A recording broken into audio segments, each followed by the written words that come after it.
dogs, welcome back to my kitchen for another math lesson with Miss Michaelbust. Last week we talked about partitioning and we talked about dividing or cutting things into equal shares or unequal shares. So today that's going to help us talk about fractions. So fraction is an equal part of a whole. So I wanted to go with the cookie theme that you just watched on Sesame Street, and so I made some of Mr. Michaelbust's favorite cookies. I made oatmeal cookies. So we're going to use those to help us understand some fractions today. So if you look right here at the green, a whole of something is all of the parts together in one.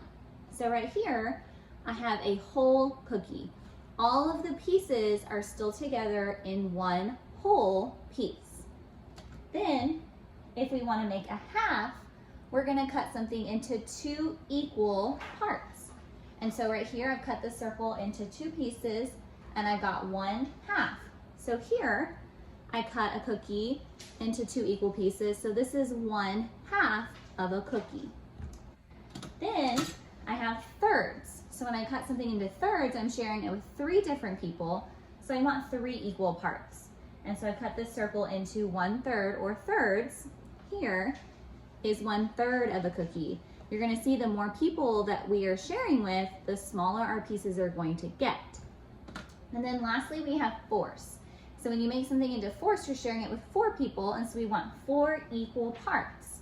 So I would divide it into 4. And here is 1/4 of my cookies.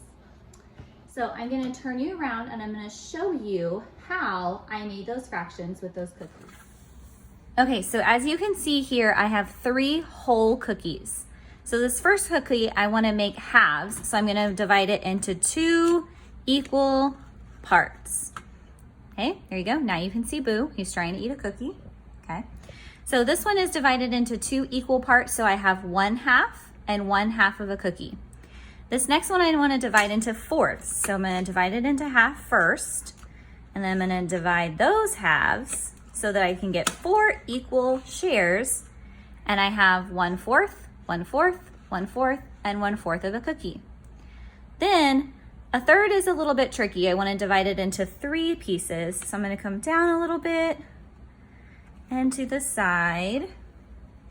Now, this cookie that crumbled a little bit is divided into thirds, into 3 equal pieces. Boo, can't eat cookies. Okay, so now that you've seen how I partitioned my cookies into our fractions, I want you to try to find something in your kitchen that you can partition into equal shares to make a fraction. So you can choose a whole, halves, thirds, or fourths. And as part of your assignment, I want you to upload the picture that you've created fractions so your teachers can see it. Have a good day.